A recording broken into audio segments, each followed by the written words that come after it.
वाक़अतन पाक पैगम्बर अलैहिस्सलात वस्सलाम जैसा अल्लाह ने किसी नू हुस्न व जमाल अता नहीं किया। सैयदा उम्मुल मोमिनीन आयशा सिद्दीक़ा रज़ी अल्लाह ताला अन्हा सलामुल्लाह अलैहा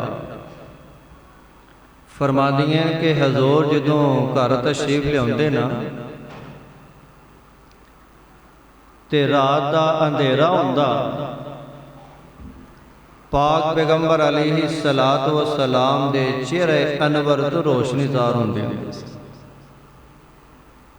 और हसन इब्न साबित रज़ी अल्लाह ताला अन्हु ने फरमाया से वाहसन मिन कलम तरकत ऐनी कि दुनिया के बड़े हसीनो जमाल आए ने, बड़े बड़े सोहने आए ने,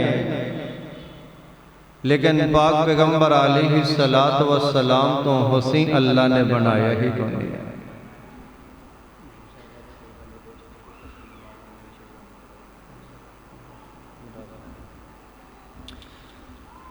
तो नबी पाक अलैहिस्सलातु वस्सलाम दा हुस्न मदीने के करीब एक काफिला आके ठहरे। मेरे और दोस्तां ने पाक पैगंबर जनाब मुहम्मदुर रसूलुल्लाह रोज़ा मेरा ख्याल सारी रखिया सी, थक के वो अजे तो उलमा दी वारी होनी है, अजे तो मैं तुहानूं पुछण दिया वां कि जलसा सुनना है कि नहीं सुनना। जनाब मुहम्मदुर रसूलुल्लाह एक दफ़ा हजूर की मुहब्बत के अंदर पै गया दो सल्लल्लाहु अलैहि वसल्लम। माशाअल्लाह जागदे हो ना, जेड़ा जेड़ा सुते हाथ खड़ा करे माला। अब मेरे बुजुर्ग थोड़े थोड़े सुते ने, मैं क्या जेड़े सुते ने हाथ खड़ा करो और बच्चे ने इंज कर दे। तो जो मेरे काफिला आन के ठहरिया, मेरे पाक पैगंबर गए ने, उन्होंने ऊंट का सौदा कर लिया। आपने बात की है ना कुछ उन्होंने पैसे देते ने, ऊंट की मुहार फड़ी है ते मदीने वाल चल गए।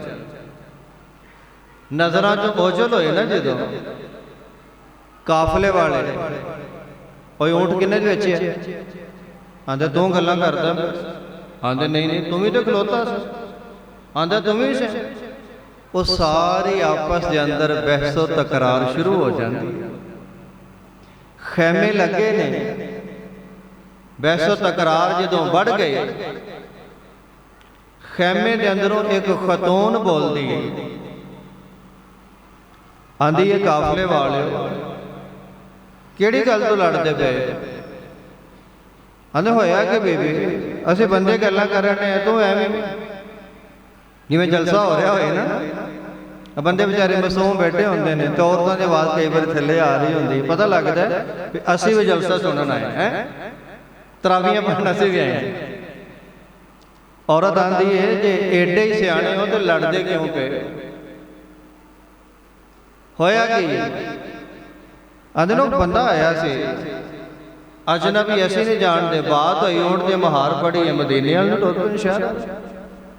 हुण तुहानूं किहड़ी शय दी परेशानी? आंदे बीबी परेशानी देवे कि रुपया एक नहीं मिलिया, वो अजनबी बंदा ऊंट लैके टुर गया। आंदी अगर वो बंदा ऊंट के पैसे ना दवे तो पैसे मैं दवां। काफले वाले आंदे ने बीबी काफला साडा, तू साडे नाल आई है, उस बंदे नूं जाणदे असीं भी नहीं ते तू तारीफां करनी पई।